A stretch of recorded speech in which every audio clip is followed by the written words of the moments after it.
Hello friend, GP ফ্যামিলিতে তোমাদের অনেক স্বাগত। তো আমরা জঙ্গল সাফারিতে বেরিয়ে পড়েছি। জলদাপাড়া একদম গভীর অরণ্যের মাঝখানে ঢুকে পড়েছি। একদম জলদাপাড়া ন্যাশনাল পার্ক এটা।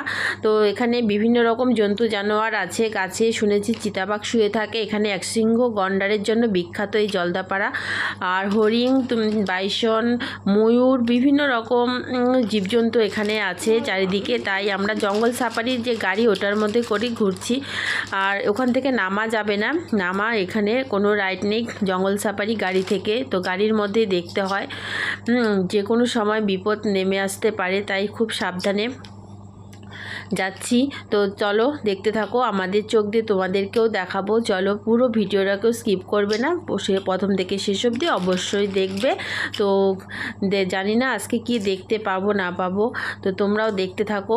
এর পরের ভিডিওতে নিয়ে আসবো। তো এটা পার্ট 3 ভিডিও।